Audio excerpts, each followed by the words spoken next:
Hare Krishna, everybody. Welcome back to the daily readings of Srila Prabhupada, where we get to follow the most important instruction, Nityam Bhagavata Sevaya. We're serving the book Bhagavata. And because we're hearing from Srila Prabhupada and his advanced devotees, the person Bhagavata.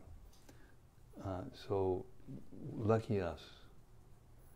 Oh, I've got the Bhagavad Gita up on my screen because we're going to start day after tomorrow to read the Gita for the audiobook. Sorry. Okay. 11, 12? 18. 18, yes, that's correct. Okay.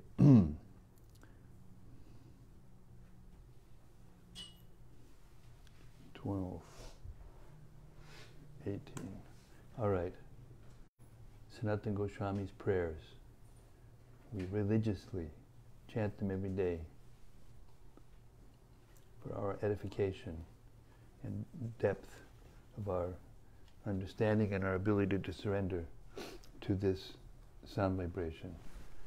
Srimad-Bhagavatam Mahima Stotram goes like this. Sarva Shastabdipiyusha Sarva Vedaika Satpala Sarva Siddhanta Ratnaja Sarva Lokaika Drikprada. O nectar from the ocean of all scriptures, singular fruit of all the Vedas, rich mine of the precious gems of all conclusive truths, you are the only giver of sight to all the worlds. Sarva Bhagavata Prana Srimad-Bhagavata Prabho Kalidwandoditaditya Sri Krishna Parivartita. O life air of all the Supreme Lord's devotees, O Master Srimad-Bhagavatam, you are the sun risen in the darkness of Kali. You are the exact image of Sri Krishna. Paramananda Pataya Prema Varshakshadayate Sarvada Savasevyaya Shri Krishnaya Namostume. I bow down to you, who are supremely blissful to read. Your every syllable pours down a flood of prema. You can always be served by everyone. You are Sri Krishna himself. Madekabando matsangin madguro man mahadana man nistadaga madbhagya mad anandanamostute.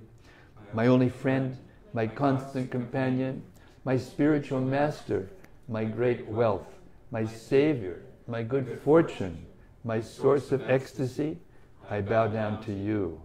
Asadu sadhutadayin hatini chochata kada hanamuncha gadachin mam premna ritkantayos buddha.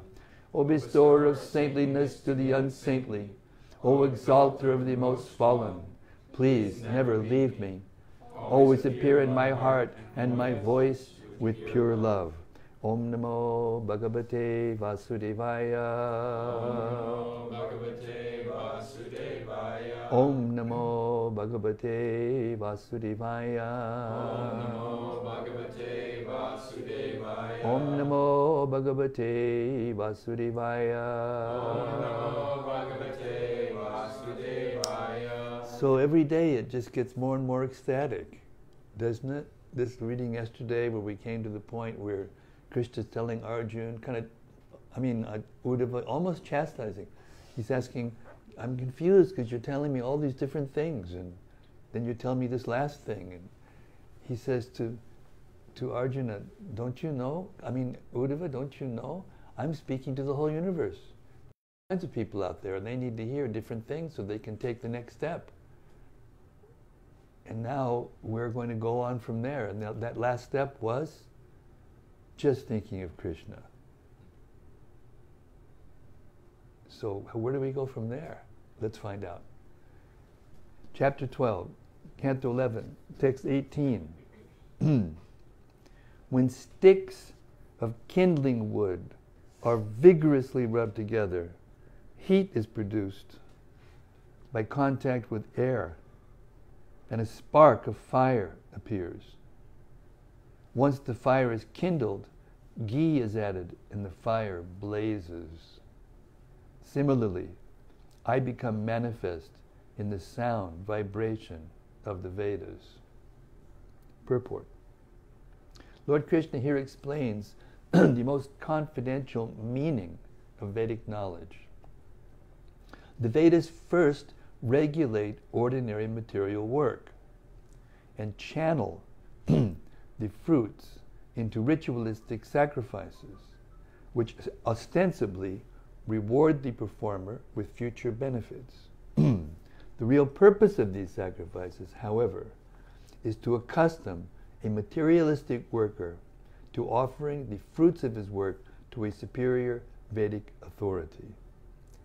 An expert fruitive worker gradually exhausts the possibilities of material enjoyment and naturally gravitates toward the superior stage of philosophical speculation on his existential situation.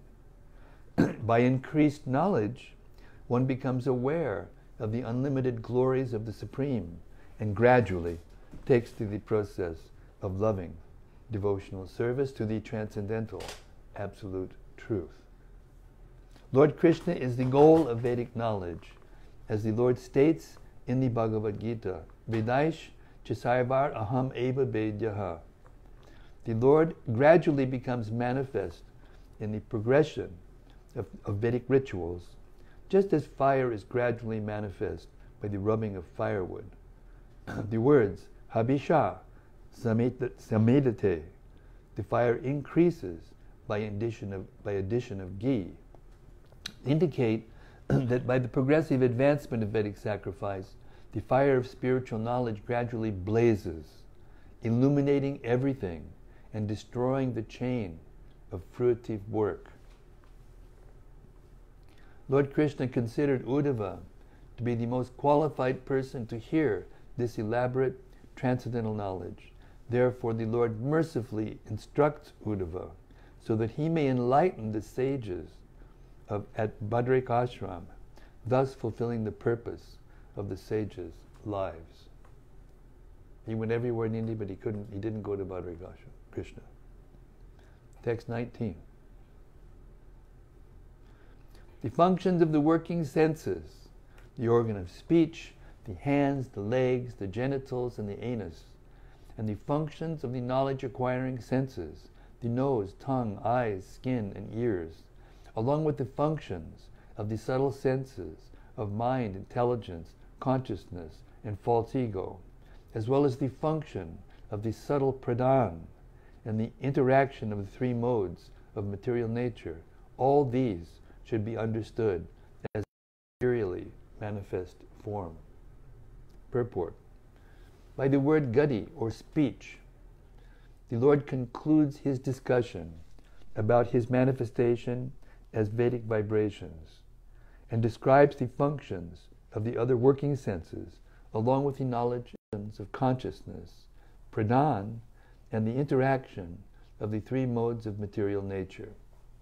A Krishna-conscious person sees the entire material world as a manifestation of the Lord's potencies. There is therefore no legitimate scope for material sense gratification, because everything is an expansion from the Supreme Personality of Godhead and belongs to Him.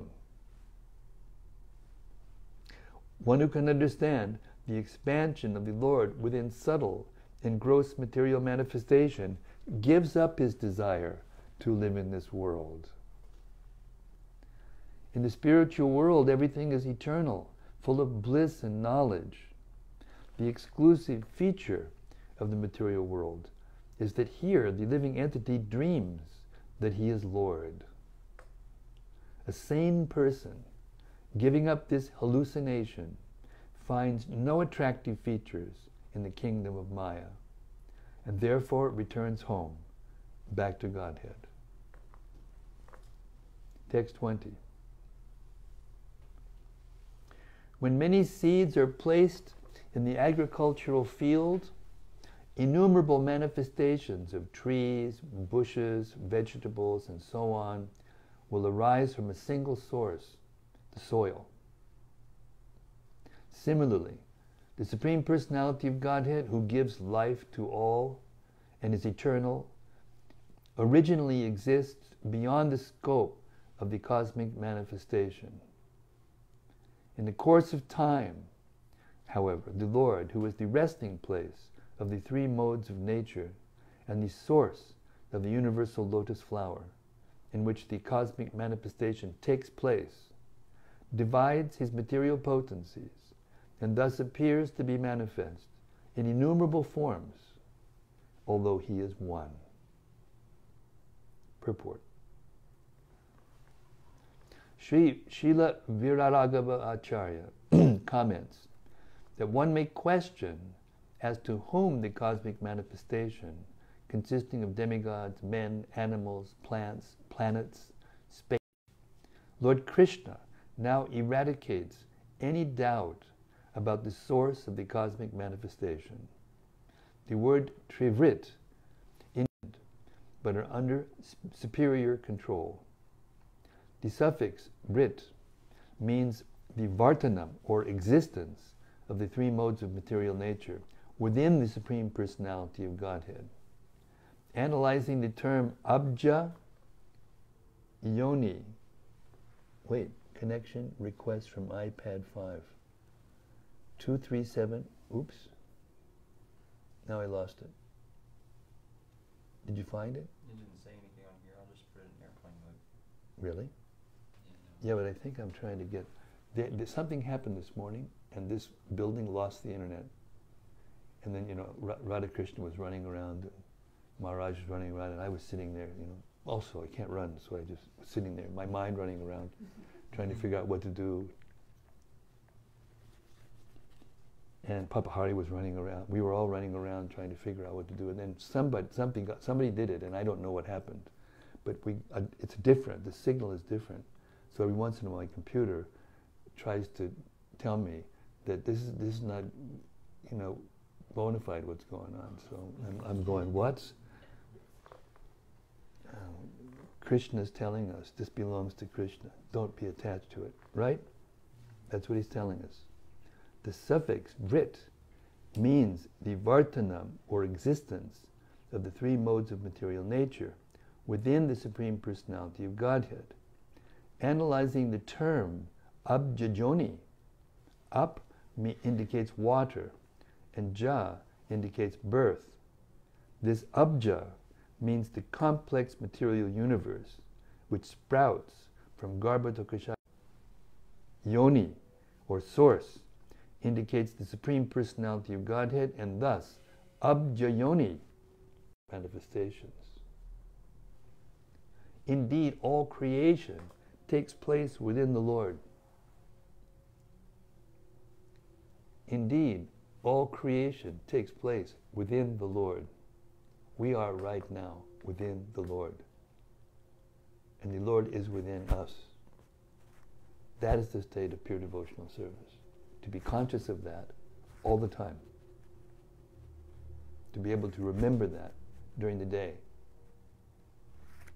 Since the three modes of material nature are under the superior control of the Lord, material objects helplessly undergo creation and annihilation within the universal shell by the will of the Lord.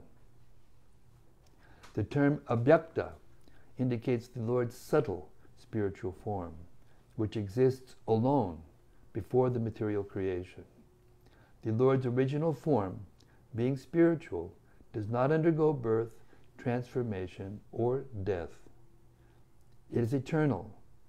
In the course of time, the Lord's material potencies are divided and manifest as bodies, bodily paraphernalia, sense objects, bodily expansions, false ego, and false proprietorship.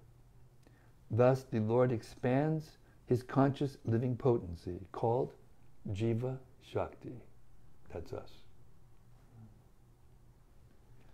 Which is manifest in innumerable material forms, such as that of men, demigods, animals, and so on.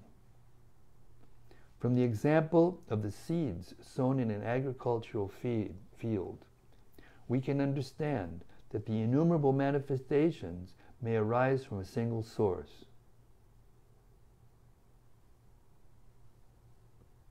I mean, that's pretty mystical. You put the same seeds, different seeds in the same ground, and it comes out different. That's mystical. That's the mystic potency of Krishna. The Lord is one.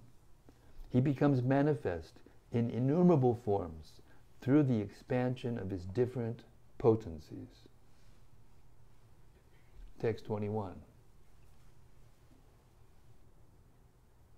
Just as a woven cloth rests on the expansion of lengthwise and crosswise thread, that's otam protam, right? Otam protam, otam pato yata, otam protam. Yeah. Okay.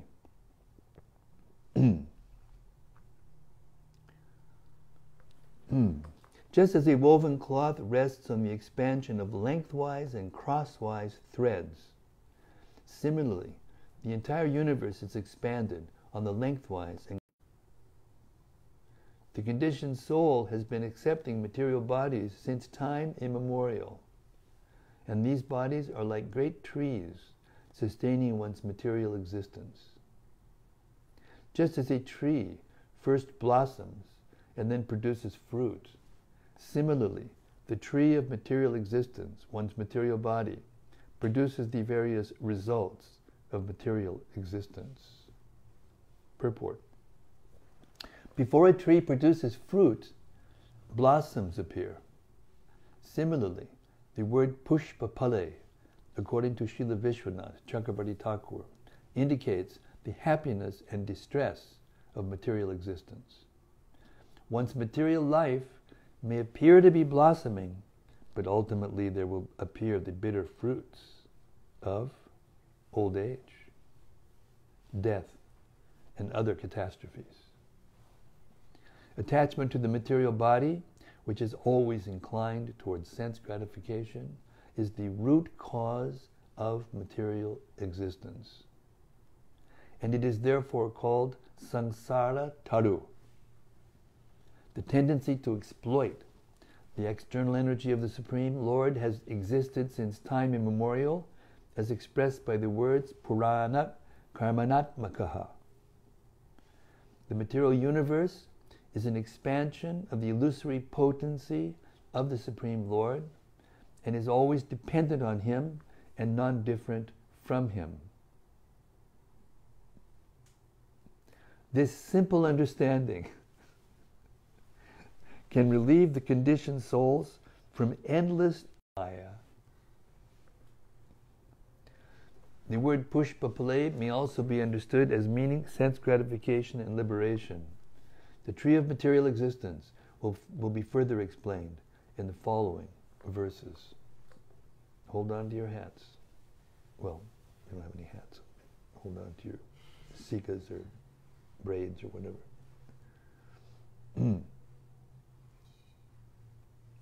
The tree of material existence has 2 seeds, hundreds of roots, 3 lower trunks, and 5 upper trunks. It produces 5 flavors and has 11 branches and a nest made by 2 birds. The tree is covered by 3 types of bark, gives 2 fruits, and extends up to the sun. Those lusty after material enjoyment and dedicated to family life enjoy one of the tree's fruits, and swan-like men in the renounced order of life enjoy the other fruit. One who, with the help of the bona fide spiritual masters, can understand this tree to be a manager. Purport. The 2 seeds of this tree are sinful and pious activities, and the hundreds of roots are the living entity's innumerable material desires, which chain them to material existence. The 3 lower trunks represent the 3 modes of material nature, and the 5 upper trunks represent the 5 gross material elements. The tree produces 5 flavors, sound, form, touch, taste, and aroma. And has 11 branches. The 5 working senses, the 5 knowledge-acquiring senses, and the mind. The blessed mind. The center of everything.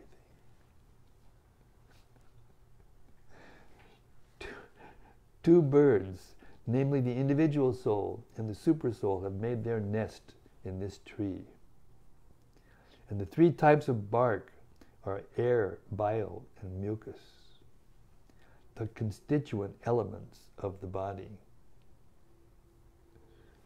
The 2 fruits of this tree are happiness and distress. Those who are busy trying to enjoy the company of beautiful women, money, and other luxurious aspects of illusion enjoy the fruit of unhappiness. One should remember that even in the heavenly planets there is anxiety and death.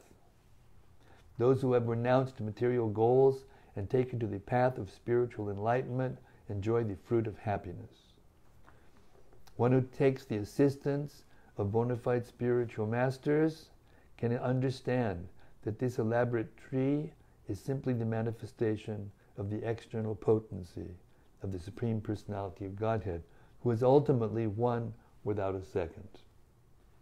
If one can see the Supreme Lord as the ultimate cause of everything in Vedic rituals, then his knowledge is perfect. If one can see the Supreme Lord as the ultimate cause of everything, then his knowledge is perfect. Otherwise, if one is entangled in Vedic rituals or Vedic speculation without knowledge of the Supreme Lord, he has not achieved the perfection of life.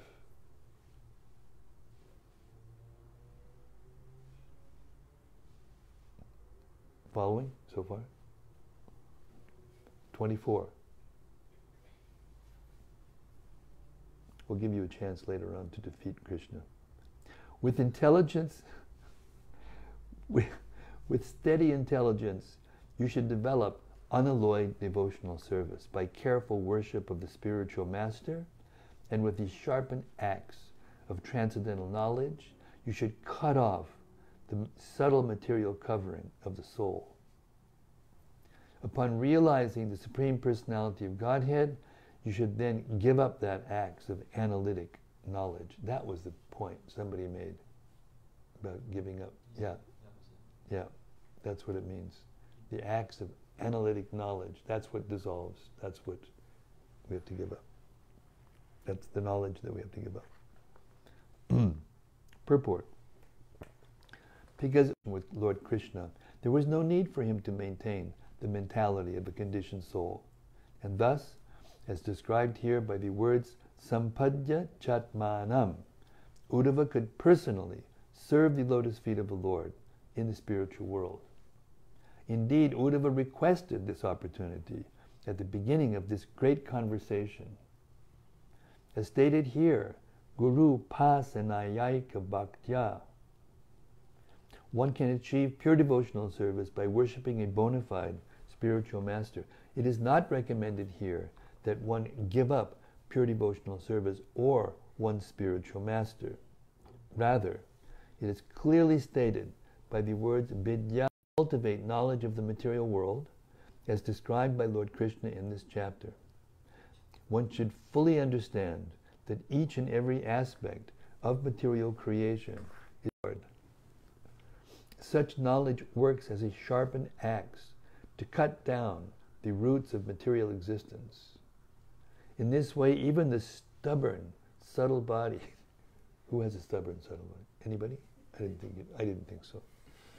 In this way, even the stubborn, subtle body created by the 3 modes of nature is cut to pieces, and one becomes apramata, or sane and cautious in Krishna consciousness. That paragraph was fantastic.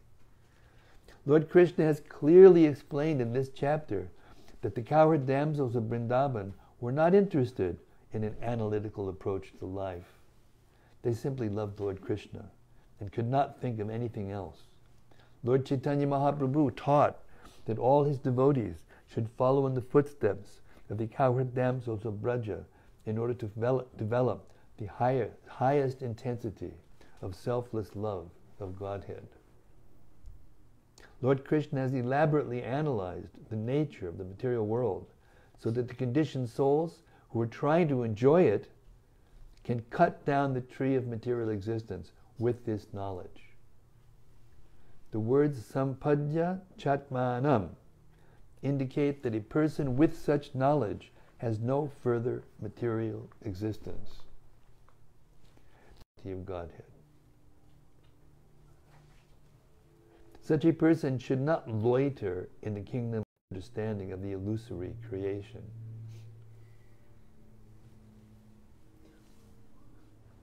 One who has accepted Lord Krishna as everything, nervous. Yet even though he remains in this world, he has no more business with it and gives up the Lord Krishna therefore tells Uddhava, Tyajastram, give up the axe of analytic knowledge by which you have cut down your sense of proprietorship and residence in the material world. Wow, what a concluding sentence. Thus end the purports of the humble servants of His Divine Grace, A.C. Bhaktivedanta Swami, Srila Prabhupada, to the 11th canto, 12th chapter of Srimad-Bhagavatam, entitled Beyond Renunciation and Knowledge. Cut down the axe with the axe.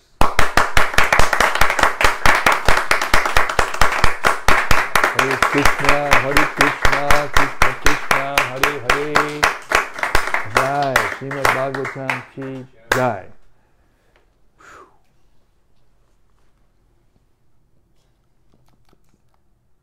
Pretty tasty. Supreme prasadam.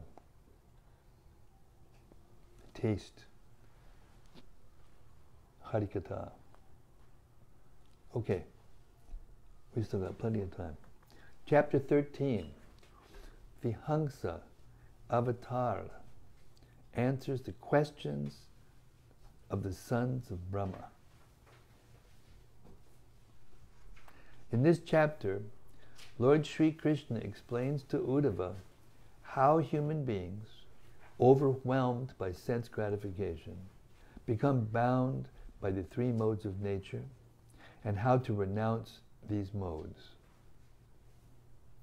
The Lord then describes how He appeared in His form as Hamsa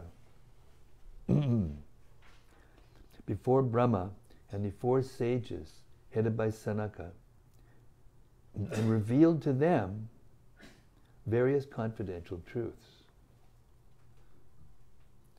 The three modes, goodness, passion, and ignorance, are related to material intelligence, not to the soul.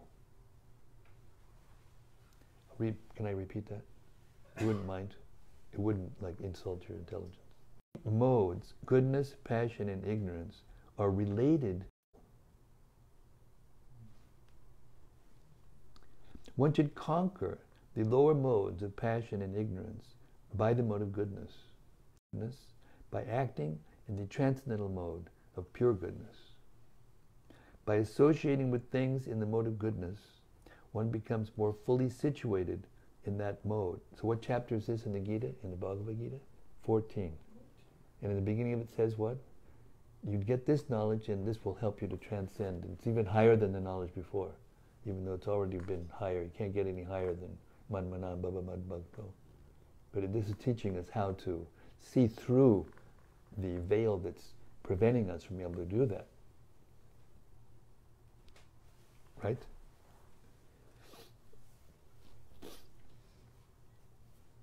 By associating with things in the mode of goodness, one becomes more fully situated in that mode.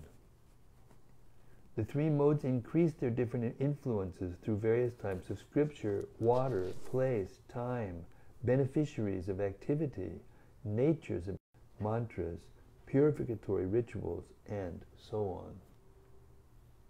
That's why Krishna said to Arjuna in the beginning of the 16th chapter, don't worry, you were born with divine qualities, don't worry. Lacking discrimination, one identifies with the mode of passion, which produces misery, takes over the mind, which is normally in the mode of goodness. As the mind involves its function of decision and doubt, it creates intolerable hankerings for sense gratification. Those who are bewildered by the urges of the mode of passion become the slaves of their senses. Even though they know that the eventual result of their work will be suffering, they cannot avoid engaging in such fruitive work. That was Arjuna's question to Krishna. Kama esha, Krodha esha was the answer. Rajaguna samudbhava.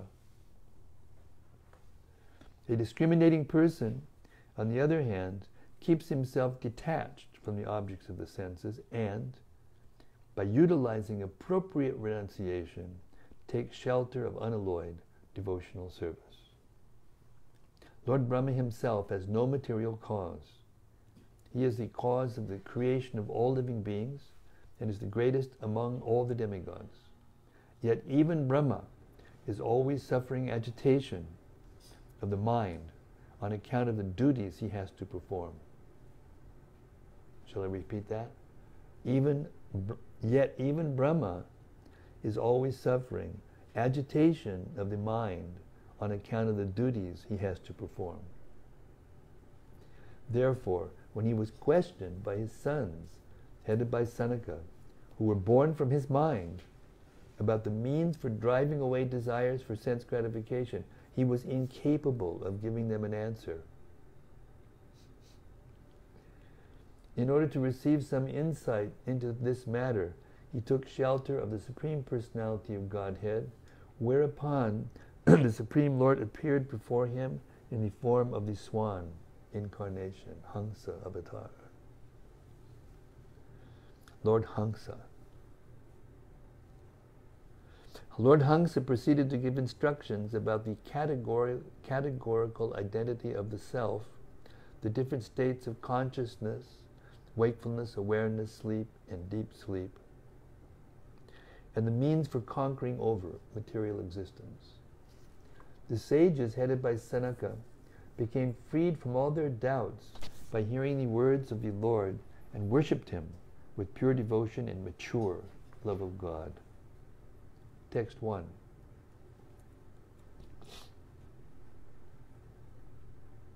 That's why the Kumaras went to see. That's why they were able to have that interaction with Lord Vishnu, because they were kind of impersonalists, but they'd already heard the truth from Hansa.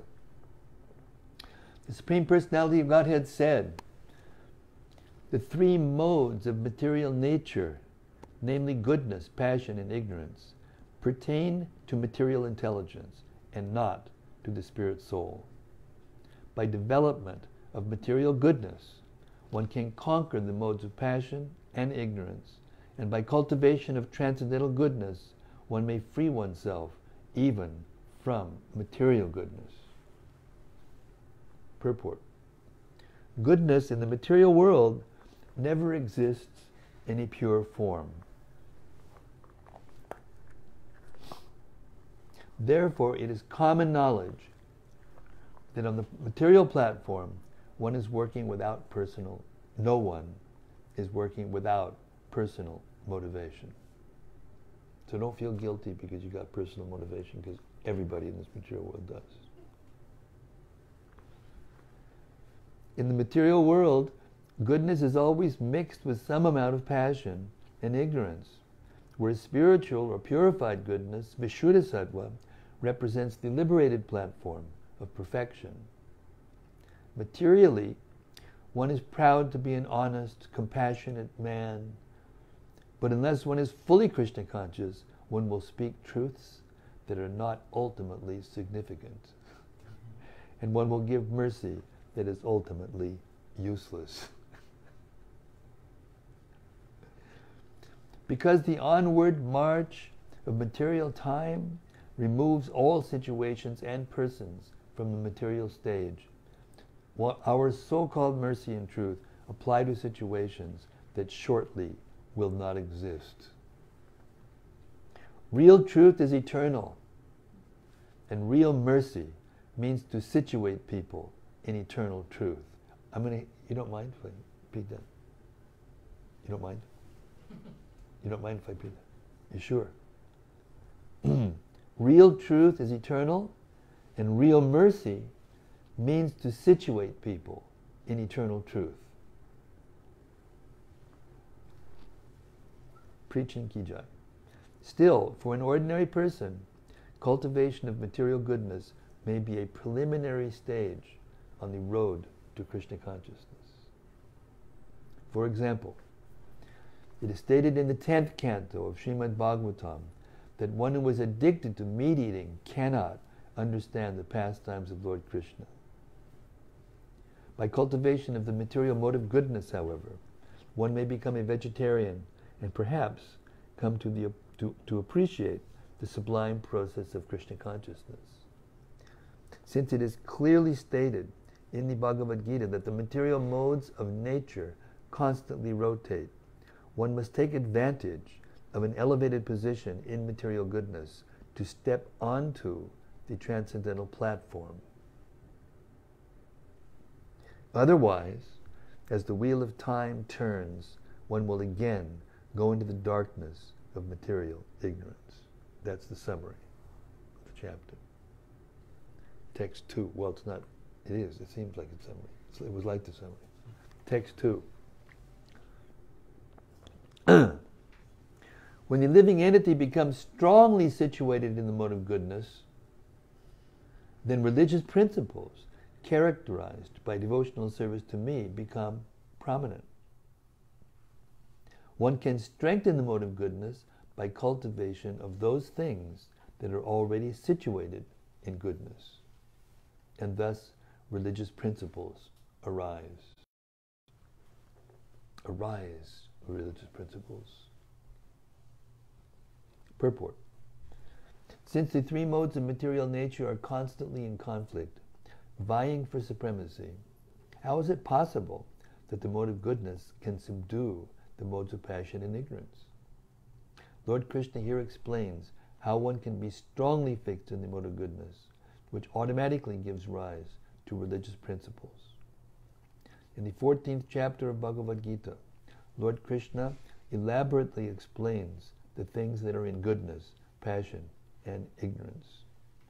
Thus, by choosing food, attitudes, work, recreation, etc., strictly in the mode of goodness, one will become situated in that mode. The usefulness of sattva guna, or the mode of goodness, is that it produces religious principles aimed at and characterized by devotional service to Lord Krishna. Without such devotional service to the Lord, the mode of goodness is considered useless and merely another aspect of material illusion. The word vridhat, or strengthened, increased, indicates clearly that one should come to the platform of vishuddha sattva, or purified goodness. The word vridhat indicates growth, and growth should not be is called vishuddha sattva, or the transcendental platform on which there is no trace of any other quality.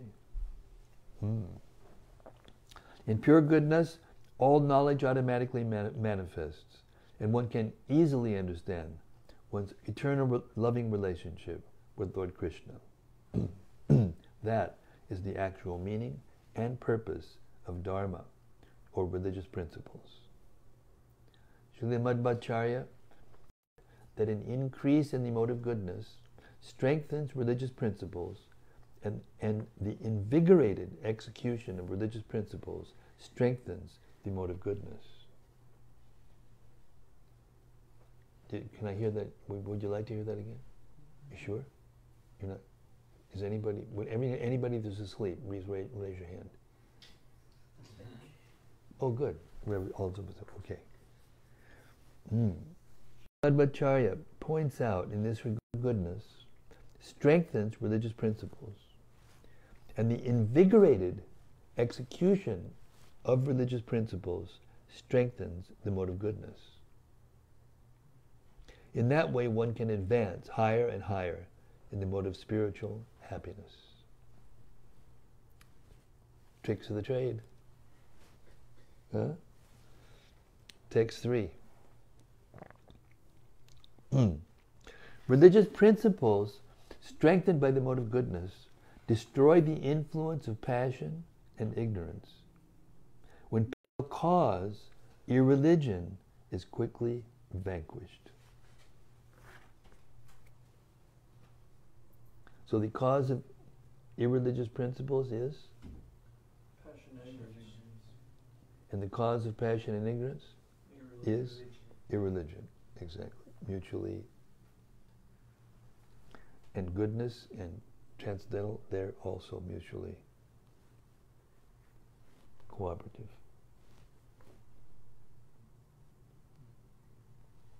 Text 4.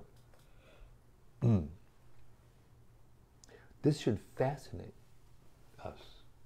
This knowledge should fascinate us, teaching us how to actually think and feel and will and act in a way that we can come out of the material energy altogether, become happy, and make everyone else around us happy.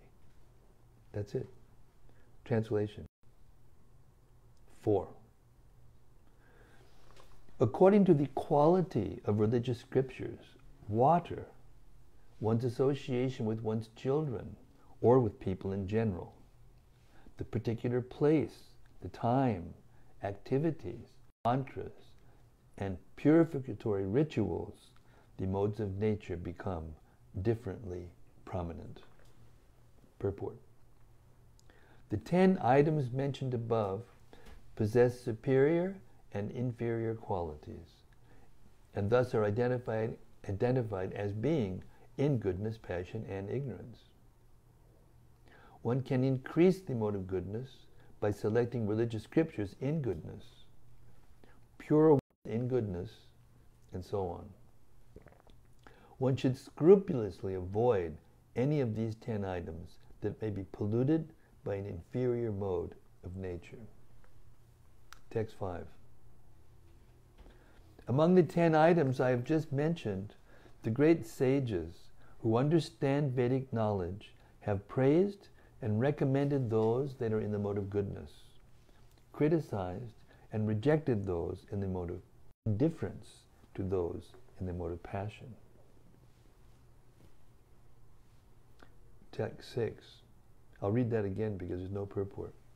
This is self-explanatory. Among the 10 items I have just mentioned, the great sages who understand Vedic knowledge have praised and recommended those that are in the mode of goodness, criticized and rejected those in the mode of ignorance, and shown indifference to those in the mode of passion.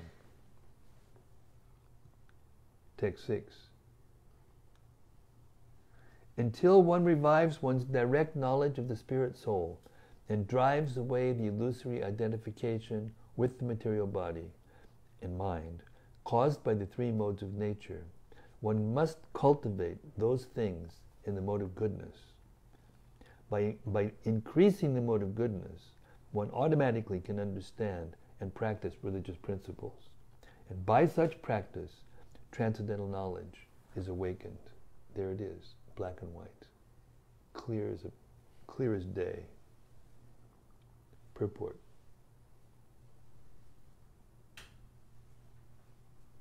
Air. Water and air. Purport. One who desires to cultivate the mode of goodness must consider the following points. One should study religious scriptures that teach detachment from mental speculation and material sense gratification, not scriptures that provide rituals and mantras to increase material ignorance. Such materialistic scriptures do not give attention to the Supreme Personality of Godhead, and thus are basically atheistic. One should accept pure water for quenching thirst and cleaning the body. There is no need for a devotee to use colognes, perfume, whiskey, beer, etc., which are all polluted manifestations of water. You know, in Germany they have these fests, they're called beer fests, and they have containers just like with a handle that's like this big, like a gallon, and they, and when they win some kind of very special event in America, what happens to the coach? He gets a whole bucket of champagne on his head, or some other impure, right? Kind of liquid, colognes, perfume, whiskey, beer, which are all polluted manifestations of water. One should associate with persons who are cultivating detachment from the material world, and not with those who are materially attached or sinful in their behavior. Practiced and discussed among Vaishnavas. One should not be spontaneously attracted to others, except if you're going on in Sankirtan. But that's not the same as spontaneous attraction to that. That's spontaneous attraction to devotional service. Sports stadiums, and so on. Concerning time, one should rise by 4 o'clock in the morning and utilize the auspicious Brahma Muhurta to advance in Krishna consciousness. Haribol. Similarly, one should avoid the sinful influence of hours such as midnight, when ghosts and demons are encouraged to become active. Concerning work, one should execute one's prescribed duties, follow the regulated principles of spiritual life, and utilize all of one's energy for pious purposes. Time should not be wasted in frivolous or materialistic activities, of which there are now literally millions in modern society. One can cultivate birth in the mode of goodness by accepting the second birth of initiation from a bona fide spiritual master and learning to chant the Hare Krishna mantra. One should not accept initiation or so-called spiritual birth in unauthorized, mystical, or religious cults in the mode of passion and ignorance. Interesting. Very interesting. One should meditate upon the Supreme Personality of Godhead. Well, you know how you can tell that's happening? If the person you're talking to is always criticizing the devotees. Hang out with people who are always criticizing devotees, and you'll go down.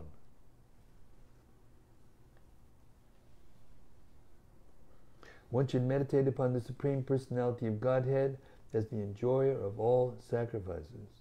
And similarly, one should meditate on the lives of great devotees and saintly persons. One should not meditate on lusty women and envious men. Concerning mantras, one should follow the example of Sri Chaitanya Mahaprabhu by chanting the Hare Krishna mantra and not other songs, verses, poetry, or mantras that glorify the kingdom of illusion. Purificatory rituals should be performed to purify the spirit soul and not to bring down material blessings on one's material household. One who increases the mode of goodness will certainly become fixed in religious principles, and automatically knowledge will arise. As knowledge increases, one is able to understand the eternal spirit soul and the Supreme Soul, Lord Krishna. Thus the soul becomes free from the artificial imposition of the gross and subtle material bodies caused by the modes of material nature. Spiritual knowledge burns to ashes the material designations that cover the living entity, and one's real eternal life begins.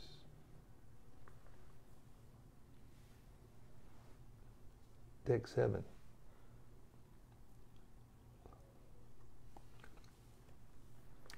In a bamboo forest, the wind sometimes rubs the bamboo stalks together, and such friction generates a blazing fire that consumes the very source of its birth, the bamboo forest. Thus the fire is automatically calmed by its own action. Similarly, by the competition and interaction of the material modes of nature, the subtle and gross material bodies are generated. If one uses his mind and body to cultivate knowledge, then such enlightenment destroys the influence of the modes of nature that generate one's body. What's the verse in Gita? Yasi sadam samadam ba jnanagni dagda karmanam. Jnanagni dagda karmanam. The fire of knowledge burns away the karma. Yasi sadam samadam ba. I can't remember the second line. Jnanagni.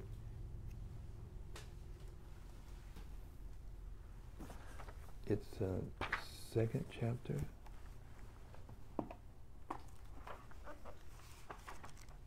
Yes, yeah.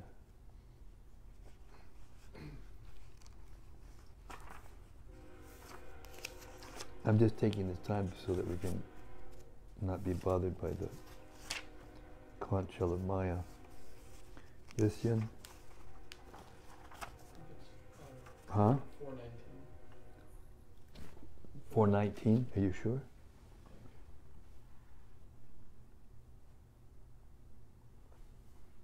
Yes, Isabi Samanabha. Panditji has done it again. What can I say? I'm impressed. 419. Yes, Yan Taksubhu. There's more verses that discuss this, but this is one good one.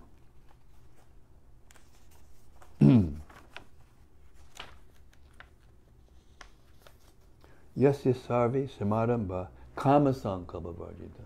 That's the line of it. Jnanagni dagda karmanam tamahu panditam buddha. One who is understood to be in full knowledge, whose every endeavor is devoid of desire for sense gratification. He is said to be sages, to be a worker for whom the reactions of work has been burned up by the fire of perfect knowledge. I rest Krishna's case.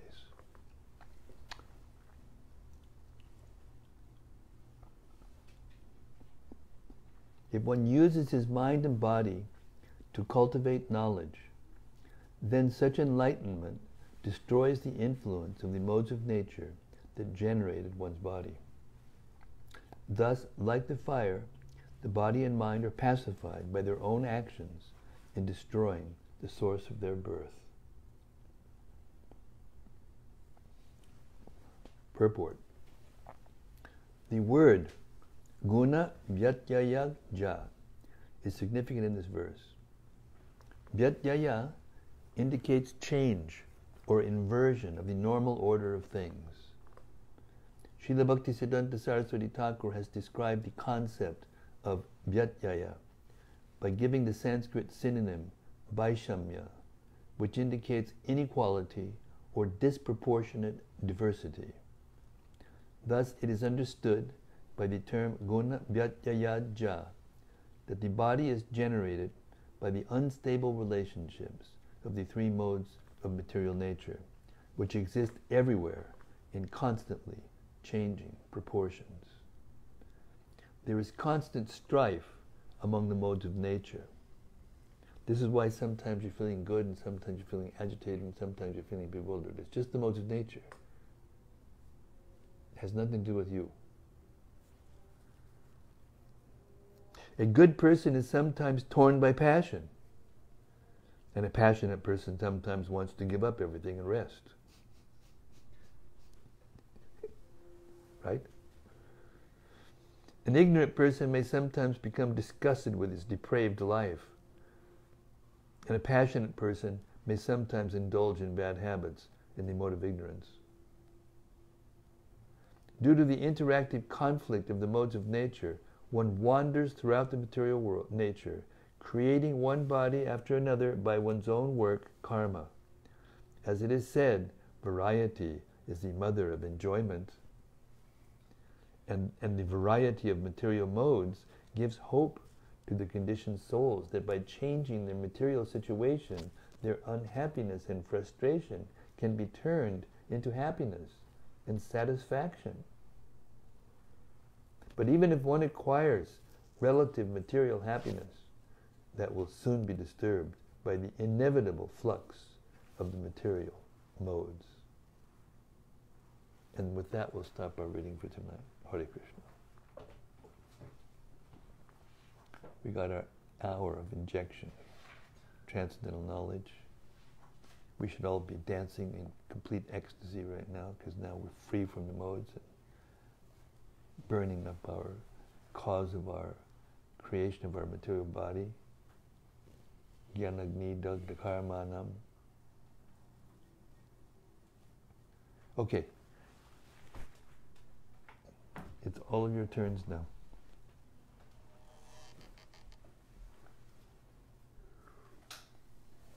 You know, we haven't had any comments from in a long time, isn't it? Isn't we just missed it? Or there just haven't been any? There's been nothing. There's one comment that just hands.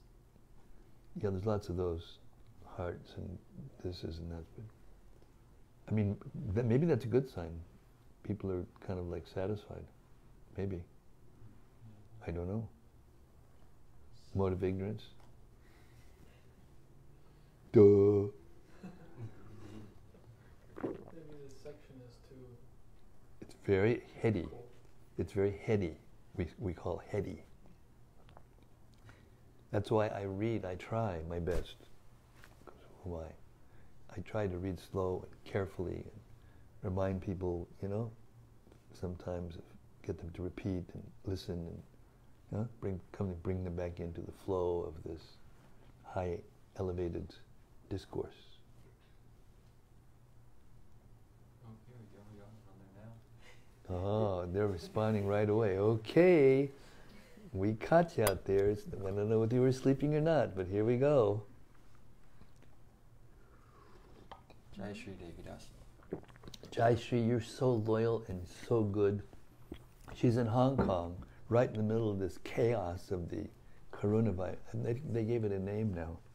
Okay, Jai Shri, please tell us. It's a quote. One who increases the mode of goodness will certainly become fixed in religious principles, and automatically knowledge will arise.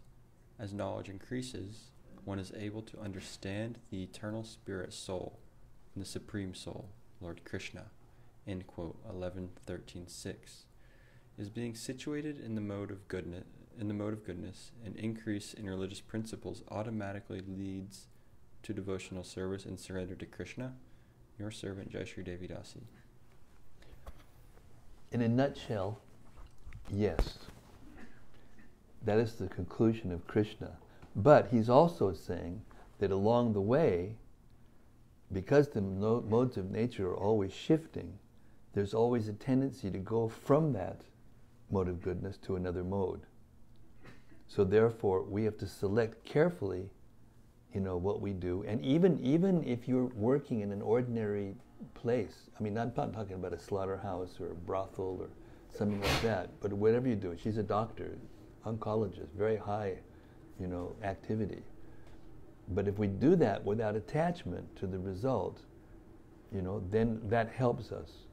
If we do our duty, the duties that we have in our daily life, taking care of our husbands and families and wives and children and all those different things in our occupational duties, you know, then if we do them without attachment to them and cultivate this knowledge of goodness, that these are actually the form of Krishna that's doing all this, you know, then that takes us. The analytic knowledge eventually has to be burned by devotional service. But the analytic knowledge will bring us to that platform of being able to be detached in the things that we have to do to maintain our body and do our normal duties in the world. That's what Krishna is telling us. So yes, if you associate with things in the mode of goodness and do your duties in the mode of goodness, which means without attachment to the result, you know, and as much as possible with good mode of goodness people and mode of goodness things, then yes, it does lead to transcendental knowledge. It's like a stepping stone. Ignorance, passion, and goodness. There's in the beginning of the Bhagavatam described that passion is better than ignorance, goodness is better than passion, and transcendental goodness is better than goodness. It's a stepping stone. So this is a wonderful section in which Krishna analytically explains how to do that. So it's not automatic. It's automatic, but the soul has this. The soul is different than the modes, so the soul has the ability to select. And that I was listening to Gopi, and he said this word tattvagyan, like in that section of the Gita where Krishna says, Udarak sarva evaite, jnani tat vaivam ematam, astita sahiyuktatma mameva nutamam gatim. He says all these people who come to Krishna consciousness, kanishta, because they're in distress, or they need of money, or they're inquisitive, or they're in search of the truth, they're all magnanimous. So you should understand, everybody sitting in this room, everybody's listening out there in cyberspace. Okay, stop criticizing yourself. That's it. We're hurted. Stop criticizing yourself. You're Vaishnava. You're hearing Bhagavatam every day. You cannot be hearing the Bhagavatam every day if you're a Vaishnava. I mean, you could be a pretender, but there's no pretenders in this room. But if it goes too far, and you criticize yourself too much, then you'll fall down from criticizing a Vaishnava. Didn't we hear that in the reading? Didn't we hear it? Huh? So this is the way that knowledge can take us to a higher place.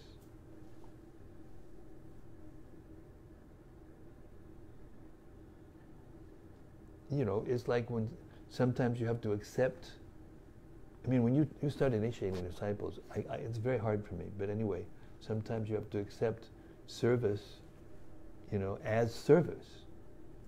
Sometimes it's your duty to accept service. If you're a mother or father, and instruct them to protect them, it's your duty. It's your service, part of your service.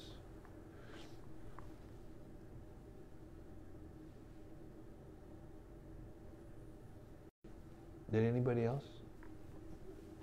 It's fascinating how to think and feel and will, and how to really get into the details and remember who we are and get out of this material mode of ignorance and passion. So yeah, Shri, Jai Shri is helping people practically all the time when she's doing her service.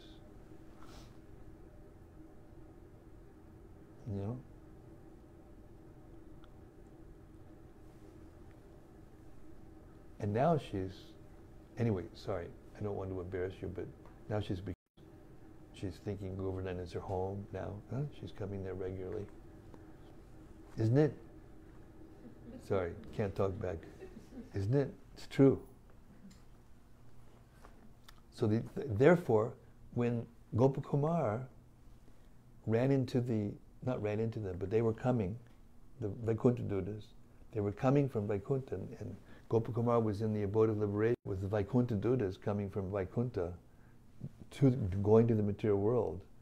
And, Lord Shiva started to go in ecstasy. He was dancing, his Brahman's thread broke, and he was going crazy. And everybody was like bowing down to them, and Gopakumar saying, what's going on here? Who were these people? I thought that these were like, here we are in the boat of liberation, and this must be I was going to go to Shiva Loka, now what? And then the Vaikuntha Dutas, when they were instructing him, they said, now you have to go to a higher level of your mantra. You have to learn to chant in love, in more spontaneous sankirtan. And then he said, we are the example.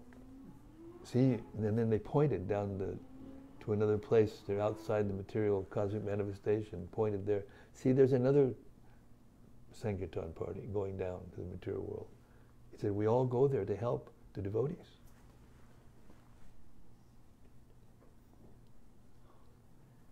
So like that, if we continue to just try to help people come to Krishna consciousness, that is so powerful.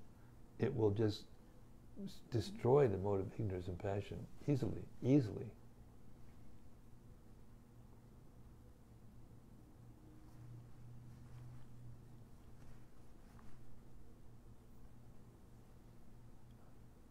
I don't know if that answers your question, but Hare Krishna.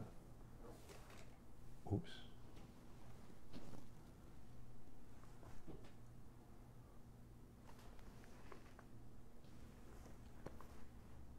Panditji,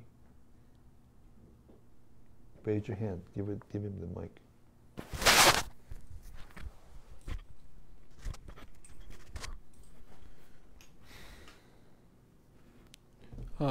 In text 6, Krishna says that until one revives one's direct knowledge of the spirit soul and drives away the illusory identification with the material body and mind caused by the three modes, one must cultivate those things in the mode of goodness.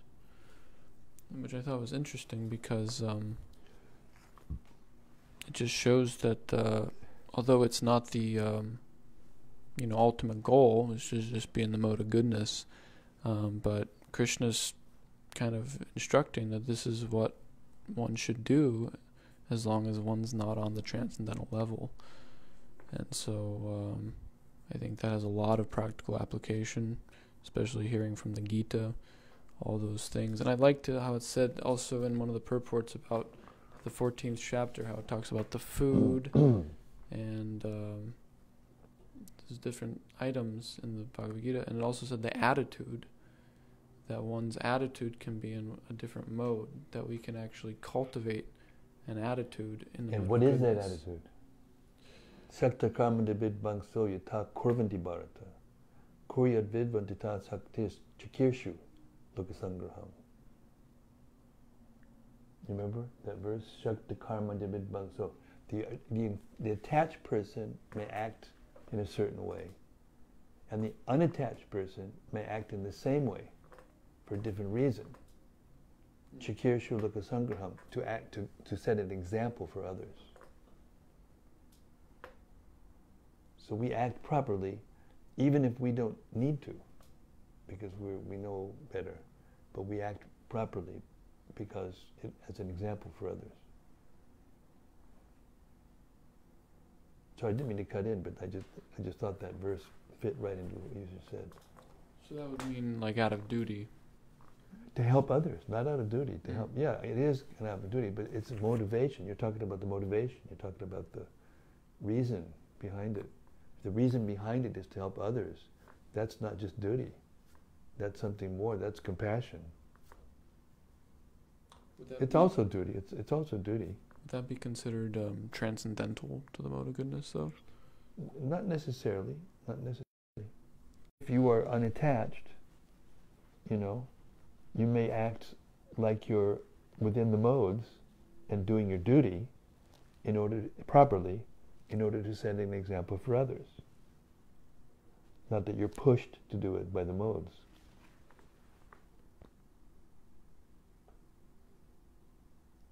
And then interestingly, the next verse is Nabudi Bedam Janayet Agyanam Karma Sanginam Joshyat Sabrakarmani Vidvanyukta Samadhi.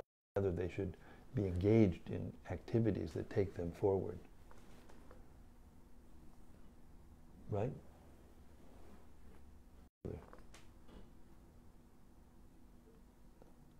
It's amazing the connections between the Uddhava Gita and the Bhagavad Gita. They're like really, they're there everywhere, all throughout it.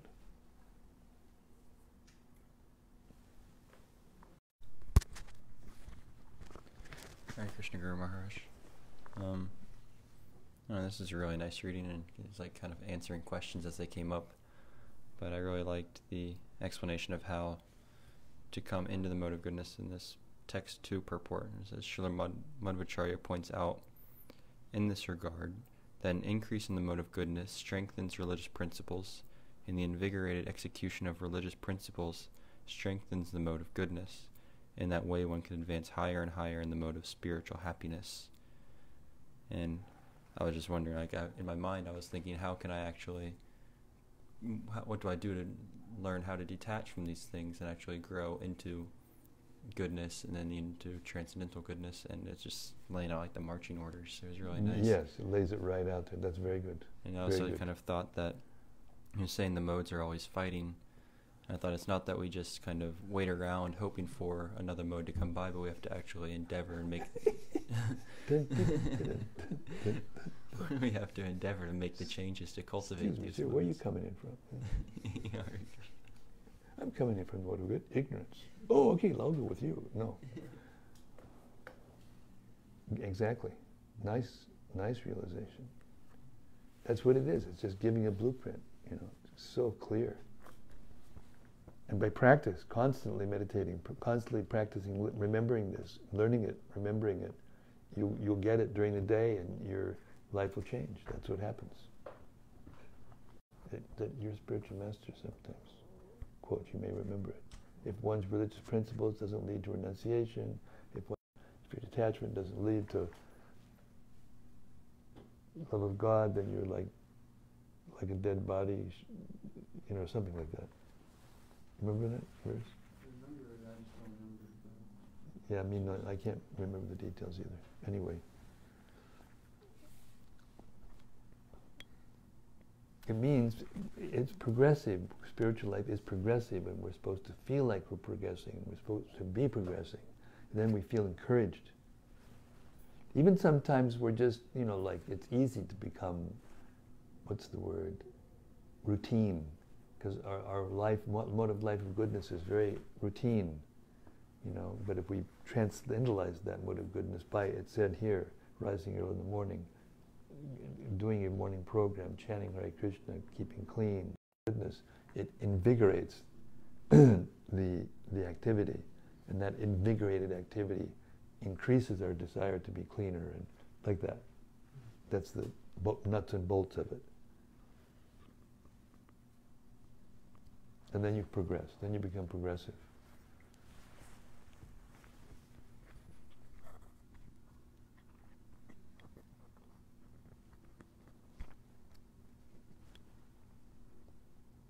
You're going to enlighten us further? He's just... I was going to read the same thing that Dr. Patrick just read, but I went up a little further. Birds of great minds think alike. Well, that's because you're a devotee. This was in the purport to text 2, or text 1. It says, since it is clearly stated in the Bhagavad Gita that the material modes of nature constantly rotate, one must take advantage of an elevated position in material goodness to step onto the transcendental platform. Otherwise, as the wheel of time turns, one will again go into the darkness of material ignorance. That reminds me of the airport example. We read that. Yeah. What was the airport example? If you're planning to go to, London from New York, the best place to be is in the airport. But if you miss the plane, you might as well be anywhere. It's worse if you're in the airport and you want to go there and you don't get on the plane. That's even worse. That's like ignorance.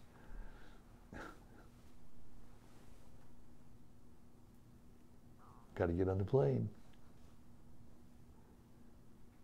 Don't just keep sitting in the waiting room or the gate. Don't just keep sitting in the gate.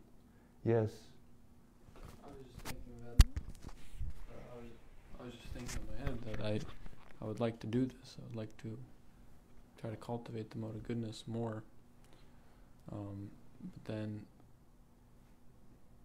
I thought that I've had that feeling and thoughts before. And it never happened. Really? It didn't happen? You don't get up from Mangal Arati? Well, I do that. Oh, well, you really? You go out to chant your rounds every day? Yeah, I do that. Then what are you talking about? Sometimes you come out with these crazy thoughts that makes everybody think you're not. This is just humility speaking. You're already engaged in transcendental goodness. Well, I feel like I could do more. You're going in Sankirtan every day. You're getting up. All of us, we're all getting up early in the morning. We talked about it. Brahma Muhurta, we're all up before 4, or by 4. Everybody in this room. Maybe not me, but one could have that predicament where they're... I was just thinking of procrastination, how that's also in the mode of ignorance. It is. That's one of the things Krishna says. It is. So, okay, you may feel like not going, but you go. That means you're okay. If you stop going, then you can get on your own case. But isn't it true, like the conditioned soul, in one sense, is procrastinating going back to Godhead? Well, I guess you could say that there's procrastination all along the way, but different levels of it. Feel good. I get attached to feeling good. That's what the mode of goodness, that's why it's saying that the mode of goodness is also has to be abandoned, because it gives you a sense of happiness and it gives you a sense of being better than others. Okay, we'll give you that one. You think that you're better than others because you know more and you're in goodness in that sense. Yeah. Don't stay there. Don't procrastinate and stay there. Go to the next stage, which is to do it for Krishna, purely, just for Krishna.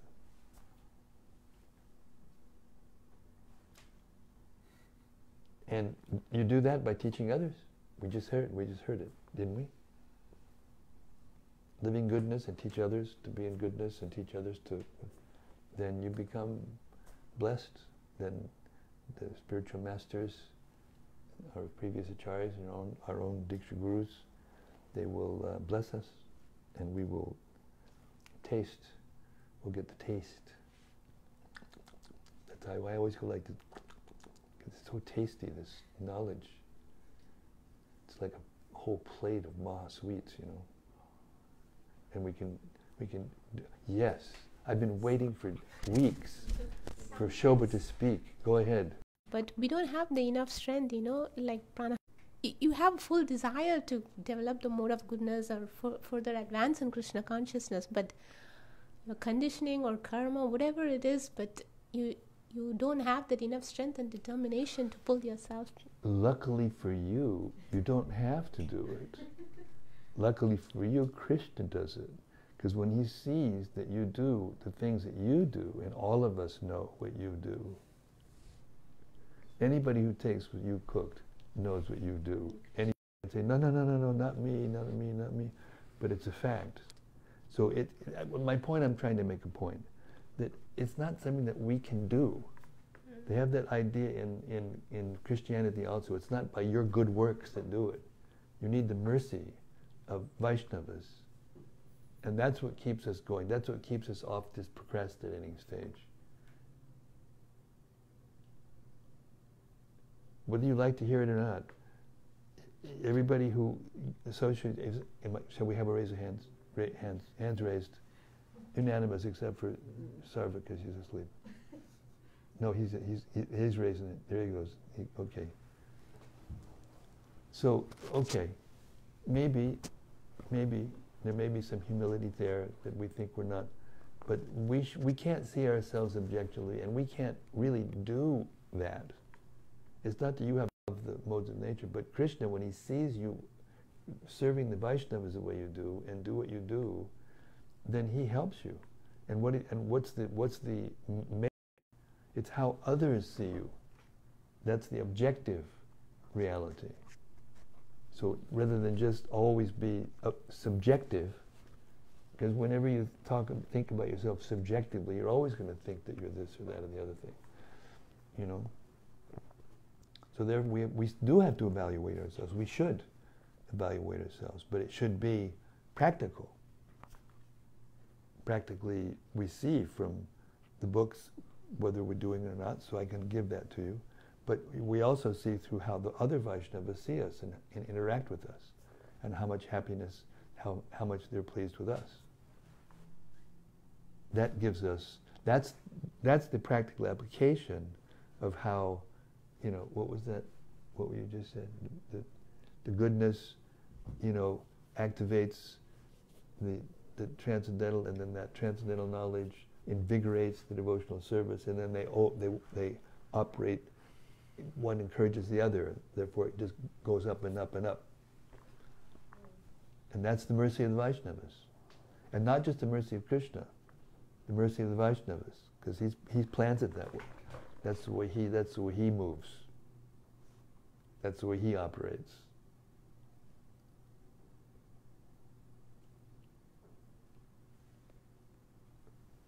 Right?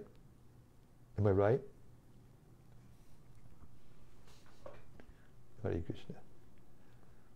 Okay, we're going to stop there. We got the blessings to be able to hear from Shobha, you know, after she doesn't hardly say anything.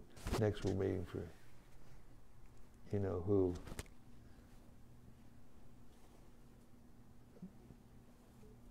Kalpataru and Nitya. We're waiting.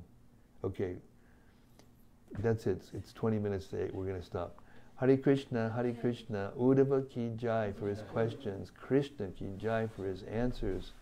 And Hansa Avatar, whew, he chalked out the pathway to transcendental goodness. Srimad-Bhagavatam ki jai. Hare Krishna. Sleep tight. Hare Bol.